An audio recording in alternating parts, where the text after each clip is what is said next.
आज हम भगवान शंकर की अद्भुत कहानी सुनाने जा रहे हैं। एक बार भगवान भोलेनाथ पृथ्वी लोक पर भ्रमण के लिए गए तो उन्होंने एक युवक को देखा। वह ईश्वर को दोष देता हुआ जा रहा था। वह अपने जीवन से निराश था, दुखी था।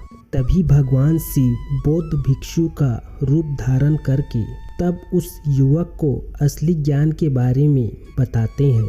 चलिए इस कहानी के माध्यम से समझते हैं कि असली दुख क्या होता है। आप इस कहानी को जरूर पूरा सुनिए। सुख और दुख एक सिक्के की दो पहलू है। ये बात तो आपने सुनी ही होगी।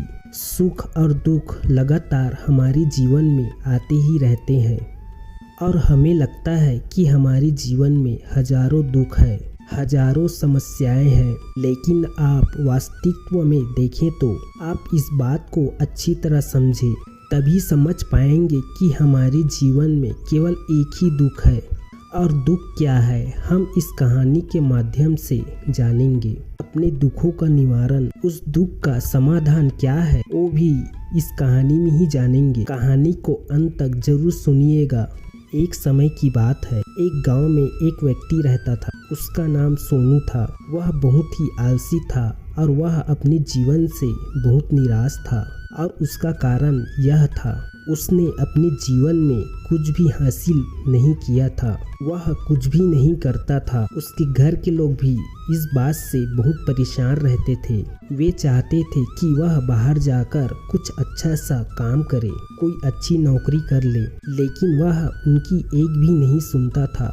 उनके घर वाले दूसरों का उदाहरण देकर उसे ताने मारते थे, उसे तरह तरह की बातें कहते थे, लेकिन उसे कोई फर्क नहीं पड़ता था। बल्कि उसके सारे मित्र कामयाब हो चुके थे। कोई अच्छा व्यापार कर रहा था तो कोई अच्छी नौकरी कर रहा था। जब भी उनके दोस्त उनसे मिलते तो वो लोग अपनी बढ़ चढ़ कर बड़ाई करते थे, लेकिन सोनू कुछ नहीं करता था। जब भी कोई उससे पूछता कि तुम क्या कर रहे हो तो वह कुछ नहीं कह पाता। उसे यह कहने में बहुत शर्म महसूस होती थी कि वह कुछ नहीं करता। हमेशा सबसे एक ही बात कहता था कि मैं कोशिश कर रहा हूँ, लेकिन उसका कोशिश का कोई भी फल उसे नजर नहीं आ रहा था।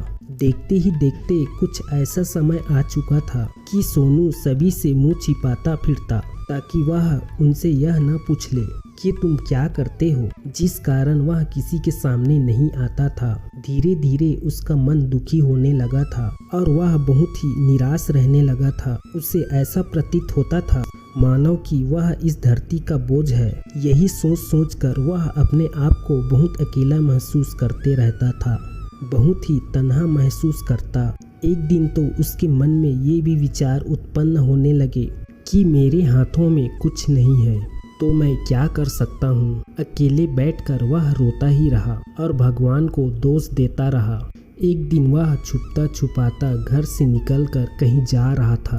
तभी उसने रास्ते में देखा एक बौद्ध भिक्षु लोगों को प्रवचन दे रहे थे और प्रवचन में वह दुख की बातें कर रहे हैं। सोनू कुछ देर अपने आप को छुपाकर वहीं पे खड़ा हो गया ताकि उसे कोई देख ना ले। चुपचाप उन भिक्षु की बातें को सुन रहा था। बौद्ध भिक्षु सभी को प्रवचन में कह रहे थे कि दुख हमारा सबसे बड़ा साथी है। दुख अपने जीवन के बारे में समझाता है, हमें सही जीने का तरीका बताता है। ये हमारी गुरु की तरह है जिससे हमें ये सीखना चाहिए। आप चाहे तो अपने जीवन में अपने दुखों को अपना गुरु बना सकते हैं और उनसे सीख सकते हैं, या फिर आप चाहे तो अपने दुखों पर बैठकर रो सकते हैं, लेकिन इससे आपको कोई लाभ नहीं मिलेगा, बल्कि आप दिन ब दिन और कमजोर होते जाएंगे, निराश होते जाएंगे। सोनू छुप छुप कर उन बौद्ध भिक्षु का बातें सुन रहा था। जैसे ही उपदेश खत्म हुआ वह बौद्ध भिक्षु के पास पहुंचा। वह उन्हें प्रणाम करके कहता है, हे महात्मा, अभी कुछ देर आप दुख को गुरु बता रहे थे। आप कह रहे थे कि हमें दुखों से कुछ सीखना चाहिए, हमें उन्हें अपना गुरु बनाना चाहिए, लेकिन मैं भी अपने दुखों से बहुत परेशान हूँ, अपने जीवन से बहुत परेशान हूँ। मैं अब तक जो दुख झेला है मुझे ऐसा कभी प्रतीत नहीं हुआ कि मेरा दुख मुझे कुछ सिखा रहे हैं। मुझे तो हमेशा यही लगता है कि वो मुझे पीड़ा दे रहे हैं, तकलीफ दे रहे हैं, पर दुख की पीड़ा बहुत भयंकर होती है, ऐसा लगता है। अब इसके बाद हमारा जीवन समाप्त हो जाएगा, इसके बाद हमें कुछ नहीं मिलने वाला, और यहाँ तक भी हमें मृत्यु ही उनके सामने कम लगती है। सब लोग ताने मारते हैं, जब लोग ये कहते हैं कि तुम क्या कर रहे हो, तब मन को बहुत ठेस पहुँचती है और मैं उनसे कुछ नहीं कह पाता।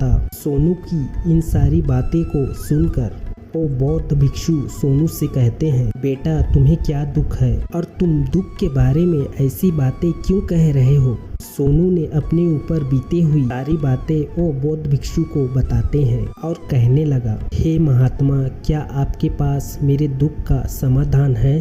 सोनू की इस बात को सुनकर वह बौद्ध भिक्षु मुस्कुराने लगे और सोनू से कहते हैं, बेटा जब तुम्हारी जीवन में कोई असली दुख आए तब तुम मेरे पास आना, मैं इसका समाधान अवश्य बताऊंगा। बौद्ध भिक्षु की इस बात को सुनकर सोनू थोड़ा अचरज में पड़ गया। उसे यह समझ नहीं आ रहा था क्या उसने अब तक जो दुख झेला है वह असली दुख नहीं है। उसने अब तक जो पीड़ाएं सही है, जो ताने सहे हैं, जो तकलीफ उठाए हैं, क्या वह असली दुख नहीं है। आगे वह अपने आप से मन ही मन कहता है कि जब मुझे अपने नहीं समझ पाए तो ये बौद्ध भिक्षु मुझे क्या समझेंगे। इतना सोचकर वह वहाँ से चले गया। सभी लोगों के ताने सुन सुनकर सोनू बहुत थक चुका था, वह बहुत निराश हो चुका था, जिस कारण उन्होंने निर्णय लिया कि वह कुछ करके दिखाएगा। उन्होंने अपने पिता से थोड़ा सा रुपए लिया और उस रुपए से उन्होंने एक व्यापार शुरू किया।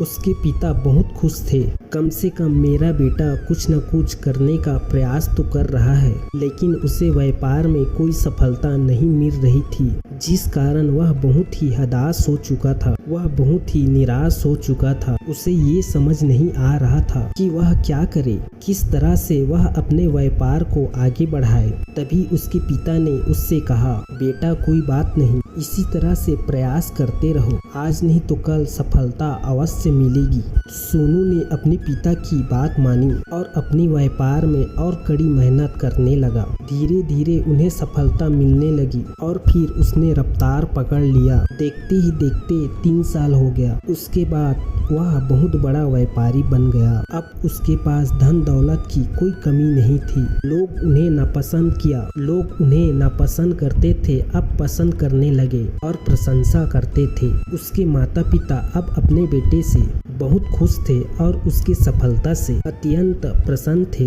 धीरे धीरे सोनू की मित्रों की संख्या बढ़ती जा रही थी। सोनू के कुछ मित्रों ने ये भी सलाह दी कि उसे अपना व्यापार और तेजी से बढ़ाना चाहिए, उसे और फैलाना चाहिए। जब तुम आज इस नगर के सबसे बड़े व्यापारी हो, तब तुम इतना खुश हो, तुम्हारे साथ ये सारे लोग हैं, वहीं पर तुम सोचो इस राज्य के सबसे बड़े व्यापारी बन जाओगे, तब तुम्हारे यहाँ लोगों की भीड़ लग जाएगी, लोग तुमसे मिलने के लिए समय निकालेंगे, यहाँ तक कि इस राज्य के राजा भी तुमसे मिलने के लिए समय निकालेंगे और तुम्हारी तारीफ करेगा।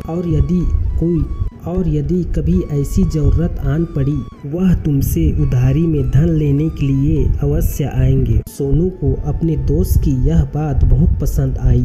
सोनू ने सोचा कि मेरा मित्र सही कह रहे हैं, मुझे अपने व्यापार को और बड़ा करना चाहिए और फैलाना चाहिए, तभी तो लोग मेरे बारे में कुछ जान पाएगा, हर कोई मुझे पहचानेगा। उसने बिना देरी किए, अपने समय को बिना गंवाए अपने व्यापार में और मेहनत करने लगा। लेकिन अब की बार उसके मन में धैर्य नहीं था, जिस कारण उन्होंने अनुचित कदम उठाए ताकि उसका व्यापार जल्दी से जल्दी और बड़ा हो जाए। उन्होंने लोगों से अधिक मात्रा में धन उधार ले लिया, जिसके कारण उनके ऊपर काफी कर्ज हो चुका था। और इतना ही नहीं, यहाँ पर नहीं रुका, उन्होंने अधिक से अधिक मुनाफा कमाने के चक्कर में अपनी माल की गुणवत्ता को भी खराब कर दिया, जिसकी वजह से उसकी माल में ये बात नहीं रह गई थी जो पहले हुआ करती थी, लेकिन वह अपने मित्रों की बात सुनता ही रहा। जैसा उसका मित्र कहते थे वो वैसा ही करता चला जा रहा था, यहाँ तक कि उन्होंने अपने व्यापार को और जल्दी आगे बढ़ाने चाहता था।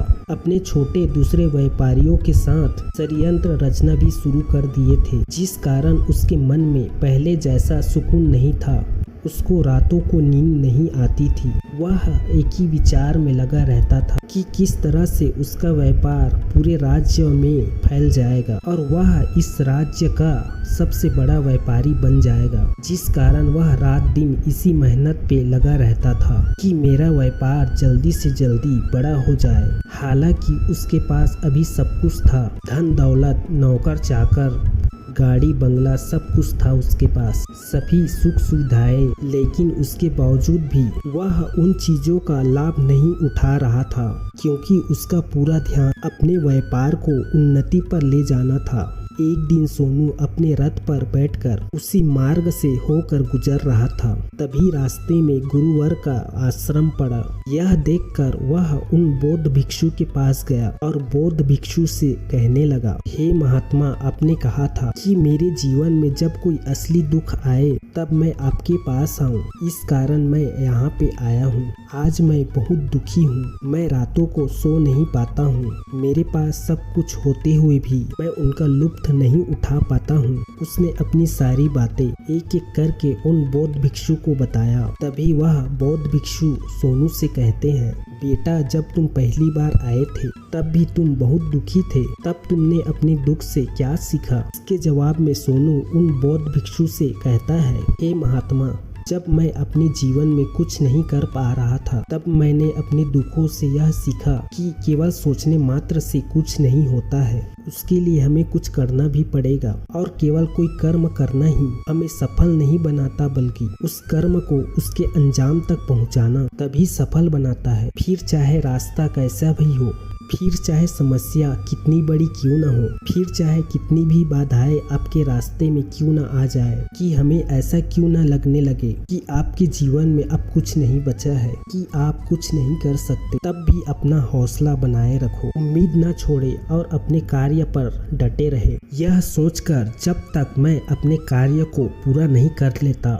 जब तक मैं अपने लक्ष्य तक नहीं पहुंच जाता, तब तक मैं इस कार्य को करता ही रहूंगा। मैं इस कार्य में अवश्य सफल होके ही रहूंगा, जबकि बाकी लोग सफल लोग को महत्व देते हैं, उनके कर्मों को नहीं। सोनू की इन सारी बातों को सुनकर वह बौद्ध भिक्षु मुस्कुराने लगे और सोनू से कहते हैं, बेटा, जब तुम्हारे जीवन में जब असली दुख आए तुम मेरे पास आना, मैं तुम्हारे समस्या का समाधान अवश्य करूंगा। इतना कहकर वह बौद्ध भिक्षु वहां से उठकर चले गए। सोनू उसकी बातों को सुनकर एक बार फिर आश्चर्यचकित रह गया। उसे समझ ही नहीं आ रहा था, क्या उसने यह दुख देखा है? उसने तकलीफें अब तक जो सही है, क्या वह असली दुख नहीं है?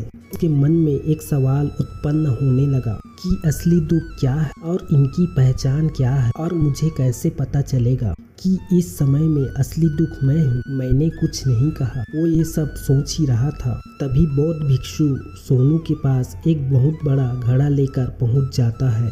उस घड़े के अंदर बहुत सारे सोने के सिक्के थे। घड़े को देखते हुए बौद्ध भिक्षु सोनू से कहते हैं, बेटा, तुम इस घड़े को उस पैर के नीचे दबा दो। ये मेरे किसी काम के नहीं है। जब मुझे इसकी जरूरत पड़ेगी तब मैं इसे खोद कर निकालूंगा, लेकिन अभी के लिए इसे मिट्टी के नीचे दबा दो। सोनू ने उस बौद्ध भिक्षु की बात मान ली। उस घड़े को उसके पैर के नीचे मिट्टी में दबा दिया। इतना करके उस गुरुवर को प्रणाम करता है और वहां से अपनी घर की ओर लौट जाता है। धीरे धीरे समय बीतता गया। समय के साथ साथ सोनू व्यापार में और भी उन्नति कर चुका था, लेकिन माल की गुणवत्ता अच्छी नहीं होने के कारण अब उसके व्यापार में घाटा होने लगा। धीरे धीरे ऐसा समय आया कि उसका व्यापार पूरी तरह से चौपट हो गया। अब उसके पास कुछ नहीं बचा था, क्योंकि उसने जो कर्जे लिए थे वो कर्जे भी अब उन्हें चुकानी थी। लेकिन वह यह सोचकर निश्चिंत था कि वह जो कुछ भी कर्ज लिए हैं, कर्जे उन्होंने अपने मित्रों से लिए हैं, जिन्हें लौटाने में थोड़ी देर अवश्य कर सकता है। वह तो यह सोच रहा था कि उसके मित्र उसके बुरे समय में साथ देंगे, लेकिन सबसे पहले उसके मित्र ही उसे कर्ज वापस लौटाने की मांग करने लगे। तब सोनू को एहसास हुआ कि कोई भी अपना नहीं है। उन्होंने अपने मित्रों से कर्ज को लौटाने के लिए थोड़ा सा वक्त मांगा, लेकिन सोनू के मित्र ने कर्ज लौटाने के लिए उसे वक्त नहीं दिया, बल्कि वो लोग उन्हें बहुत परेशान करने लगे। अपने मित्रों के मुंह से ये सब सुनकर सोनू बहुत ही आश्चर्यचकित रह गया। वह जो कुछ सोच रहा था सब कुछ उल्टा पड़ गया। जिस व्यापार के चलते उसके इतने मित्र बने थे, इतने शुभ चिंतक बने थे, वे सब उससे दूर जाने लगे थे। हर कोई उससे पीछा छुड़ाना चाहता था, कोई भी उसका साथ नहीं देना चाहता था। धीरे धीरे उसकी सारी संपत्ति नीलाम हो गई। अब उसके पास कुछ नहीं बचा था। वह सड़क पर आ चुका था। उसने हार मानकर अपने माता पिता से कहा, पिताजी मेरी मदद कीजिए, मेरे ऊपर बहुत कर्ज है, मुझे उसे लौटाना है, कृपा करके मुझे थोड़ा सा धन दे दीजिए। इस पर सोनू के पिता ने सोनू से कहा, बेटा मेरे पास तो ले देकर एक छोटा सा यही घर है, अगर तुम्हें मैं ये भी तुम्हें दे दूं, यदि मैं इसे भी बेच दूं, तो मैं और तुम्हारी माँ कहाँ रहेंगे? हमें भी दर दर के ठोकरे खाने लगेंगे, हमें भी सड़कों पर भीख मांगनी पड़ेगी। ले दे के हमारे पास बस यही संपत्ति बची है, इसलिए मैं तुमसे क्षमा मांगता हूँ। अपने माता पिता के मुंह से ये सुनकर सोनू चुपचाप वहाँ से चला गया, लेकिन वह मन ही मन सोच रहा था कि अब मेरे पास कुछ नहीं बचा है, जो था वह तो सब लूट गया, बर्बाद हो गया। अब मैं जी कर क्या करूँगा? अब केवल मेरे पास एक ही रास्ता है जिससे कर्जदारों से मैं अपना पीछा छुड़ा सकता हूँ। यह सोचता हुआ वह एक ऊंची पहाड़ी के पास गया। वह पहाड़ी पर चलता ही जा रहा था। तभी उसे याद आया कि बौद्ध भिक्षु ने कहा था, जब तुम पर असली दुख आए तभी मेरे पास आना, मैं तुम्हारे समस्या का समाधान अवश्य करूँगा। यह सोचकर सोनू के मन में एक बार फिर उम्मीद जगी। वह लहर दौड़ पड़ी। सोनू दौड़ता हुआ उन बौद्ध भिक्षु के पास गया और सोनू ने उन्हें प्रणाम करके अपने ऊपर बीती हुई हर एक बात उन्हें बताया और कहने लगा, हे महात्मा, आपने कहा था जब मेरे ऊपर असली दुख आएगा तब आप उसका समाधान अवश्य करेंगे। तभी बौद्ध भिक्षु सोनू की इस बात को सुनकर मुस्कुराने लगे और कहते हैं, बेटा कहाँ है तुम्हारी असली दुख? जब तुम्हारे जीवन में असली दुख आएगा तब मैं उसका समाधान अवश्य करूँगा। उन बौद्ध भिक्षु के मुँह से यह सुनकर सोनू का सब्र का बांध टूट गया और सोनू ने उन बौद्ध भिक्षु से कहा, महात्मा असली दुख क्या होता है? क्या मैंने अभी तक जो भी दुख झेला है, जो भी तकलीफें मैंने आज तक सही है, क्या ये दुख नहीं है? क्या इसे दुख नहीं कहते? तभी बौद्ध भिक्षु सोनू से कहते हैं, बेटा तुम मुझे पहले ये बताओ, तुमने अपने दुख से क्या सीखा है? इसका जवाब देते हुए सोनू उन बौद्ध भिक्षु से कहता है, हे महात्मा, मैंने तो यही देखा है, जो लोग तुम्हारे तरक्की में तुम्हारा पीछा करते हैं, तुम्हारे साथ जुड़ते हैं, वो लोग तुम्हें अवश्य धोखा देंगे, क्योंकि ऐसे लोग तुम्हारे बुरे वक्त में बिल्कुल साथ नहीं देंगे, बल्कि तुम्हारे फायदा उठाने का ही प्रयास करेंगे। इसीलिए ऐसे लोगों पर भरोसा ना करें, बल्कि जो लोग तुम्हारे असफलता के समय पर और तुम्हारे बुरे समय पर तुम्हारे साथ खड़े हैं, वही तुम्हारे असली मित्र हैं और वही तुम्हारे साथ रहते हैं। और ऐसे लोग बहुत कम ही लोग मिलते हैं, और जिन्हें भी ऐसे लोग मिलते हैं उन्हें हमेशा उनकी कद्र करना चाहिए। आगे सोनू उन बौद्ध भिक्षु से कहता है, जब तुम कोई कार्य कर रहे हो तो उसे पूरी ईमानदारी के साथ करो, धैर्य रखो, लालच ना करो और अपने लक्ष्य तक पहुंचने के लिए किसी के लिए भी कोई षड्यंत्र ना रचो, क्योंकि ऐसा करने से तुम्हारे साथ ही बुरा होगा और तुम हमेशा नुकसान में ही रहोगे। सोनू की इन सारी बातों को सुनकर बौद्ध भिक्षु उस पैर के पास पहुँचे और वह गड्ढा खोदा और घड़ा निकालकर सोनू के हाथ में दे दिया, जिसमें सोने के सिक्के भरे हुए थे। वह घड़ा सोनू के हाथ में थमाते हुए और बौद्ध भिक्षु ने कहा, लो इसे पकड़ो। और बौद्ध भिक्षु ने कहा, लो तुम्हारे जीवन में अगर कोई असली दुख आए तब तुम मेरे पास आना, मैं इसका समाधान अवश्य करूंगा। सोनू अब भी बड़ी अजरज में था। उसे यह समझ नहीं आ रहा था कि ऐसा असली दुख क्या है। उसने अपने हाथ में उस पड़े हुए घड़े को देखा जिसके अंदर सोने के सिक्के थे। ये देखकर उन्हें ऐसा लगा चलो थोड़ी सी राहत अवश्य मिल जाएगी, मैं अपने मित्र का वो कर्ज लौटा सकूंगा और मैं अपने व्यापार को फिर से आरंभ कर सकूंगा। जिस कारण उन्होंने उस बौद्ध भिक्षु को प्रणाम किया और वह वहां से चले गया। सोनू ने उस सोने के सिक्के से सभी का कर्ज लौटा दिया और एक बार अपने लिए उन्होंने एक नया व्यापार शुरू किया। व्यापार छोटा था लेकिन अब की बार सोनू बहुत खुश था। उन्होंने पूरी ईमानदारी से और सूझबूझ से और अपनी मेहनत और लगन से अपने व्यापार पर काम किया और देखते ही देखते एक दिन वह फिर से बड़ा व्यापारी बन गया। लेकिन अब की बार वह बहुत खुश था क्योंकि अब की बार उन्होंने कोई लालच नहीं किया था, ना ही किसी के लिए गलत सोचा उन्होंने, क्योंकि उन्होंने पूरी ईमानदारी और मेहनत से के साथ अपने व्यापार पर काम किया। लेकिन जैसे जैसे आप धनी होते जाते हैं, जैसे जैसे आप अमीर बनते जाते हैं, आपके मन में डर और उत्पन्न होने लगता है और वह है अपने दौलत को ना खो देना। जिस कारण आप लोग दान करना शुरू कर देते हैं, पुण्य करना शुरू कर देते हैं, लोगों की मदद करते हैं ताकि आपके जीवन में कभी कोई दुख ना आए। लेकिन यह जीवन तो दुख और सुख का संगम है। हर किसी को दुख और सुख से होकर गुजरना पड़ता है। इसी वजह से सोनू के जीवन में एक बार फिर से दुख उत्पन्न हुआ। अब की बार उसकी माता और पिता की दोनों की मृत्यु हो चुकी थी। सोनू अपने माता पिता से बहुत प्रेम करता था। इसी वजह से उसके मन को एक गहरा दुख हुआ। जब आखिरी बार वह उसे देख रहा था तब उसके मन में हजारों सवाल उत्पन्न हुए। वह अपने घर लौटा। घर लौट के उसने देखा कि जिस संपत्ति के लिए वह हमेशा लड़ते झगड़ते रहते थे, आज उसके देखभाल के लिए कोई नहीं था। उसके माता पिता ने जो भी मेहनत की, जो भी अपने जीवन में इकट्ठा किया, सब यहीं रह गया। लेकिन अब सब कुछ खत्म हो चुका था। अब सोनू का मन बहुत बेचैन हो रहा था। उसके मन में हजारों सवाल उत्पन्न हो रहे थे। वह अपने आप को बहुत अकेला महसूस कर रहा था। उसे बहुत खाली सा महसूस हो रहा था। उसने इधर उधर देखा मगर उसे कुछ समझ नहीं आया। तभी उन्हें उन बौद्ध भिक्षु की याद आई। तुरंत ही भागा भागा उन बौद्ध भिक्षु के पास गया। उसे देखते ही बौद्ध भिक्षु ने सोनू से सवाल किया, क्या बात है बेटा, क्या फिर से कोई दुख आन पड़ा? तभी सोनू ने कहा, नहीं गुरुदेव, अभी तो सब ठीक है, लेकिन आज मेरे माता पिता की मृत्यु हो गई और मैं बहुत ही अकेला महसूस कर रहा हूँ। मैं बहुत ही दुखी महसूस कर रहा हूँ, जैसे कुछ खाली सा है, जैसे कोई अकेला हो। तभी वो बौद्ध भिक्षु सोनू से कहता है, बेटा इसमें दुखी होने वाली बात क्या है? यह तो एक जीवन है। यहाँ तो सभी को एक दिन जाना है। यहाँ पे कोई भी रहने नहीं आया और ना ही कोई रहेगा। हम सब एक न एक दिन मृत्यु को प्राप्त हो जाएंगे और मृत्यु कब आएगी ये किसी को नहीं पता। हो सकता है कि तुम्हारी मृत्यु कल ही हो जाए या फिर आज और अभी।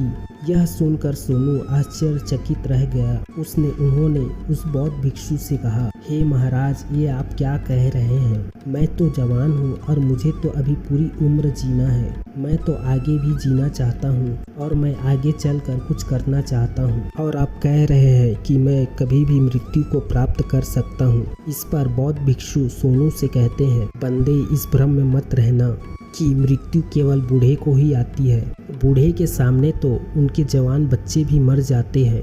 मृत्यु कभी भी किसी की उम्र देखकर नहीं आती और ना ही किसी को बताकर आती है। बौद्ध भिक्षु के मुंह से इन सारी बातों को सुनकर सोनू और भी ज्यादा बेचैन हो गया और चुपचाप वहां से चला गया। कि मन का ये खालीपन अब भी वैसा ही था। वो अभी भी अपने आप को बहुत अकेला ही महसूस कर रहा था। उसके बाद उसका मन उसके व्यापार में भी नहीं लग रहा था। जब भी वह कोई कार्य करता तब उसके मन में ढेर सारे प्रश्न उठने लगते थे। वो क्या कर रहा है और क्यों कर रहा है, और उसने इस कार्य को क्यों किया?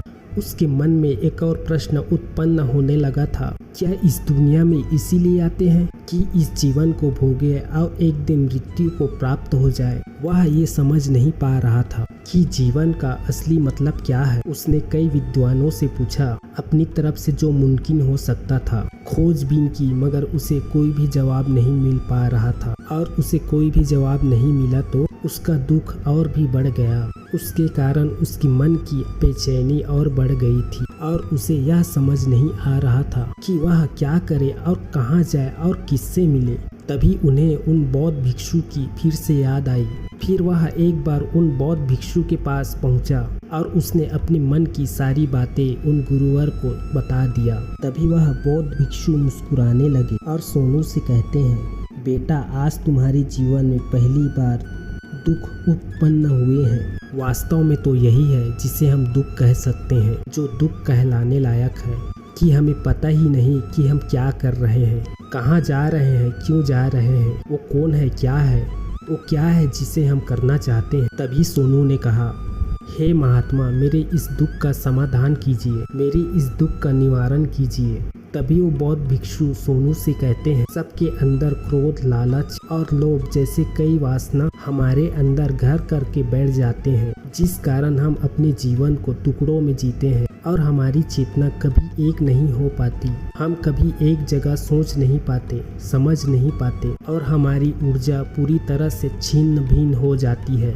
और आजकल की इस दौर में हमारे पास तो इतना भी समय नहीं कि हम एक पल निकाल करके एक पल के लिए मुड़कर अपने आप को देख सके और अपने आप को समझ सके। वास्तविकता में हर कोई यहाँ पर अपने जीवन भर केवल दुख चिल्लाता रहता है, उसका समाधान निकालने के लिए हर मुमकिन प्रयास करता है, लेकिन हम जिसे दुख समझते हैं वो दुख ही नहीं है, तो इसका समाधान आपको कहाँ से मिलेगा। ये तो परिस्थिति है जिसके कारण हम अपने आप को दुखी समझते हैं, अपने आप को तकलीफ में समझते हैं। जैसे हम एक परिस्थिति से निकलते हैं, हम किसी दूसरे परिस्थिति में फंस के रह जाते हैं। जिस प्रकार हम पहली समस्या का सामना करते हैं, उसी प्रकार हम दूसरी समस्या का सामना करते रह जाते हैं।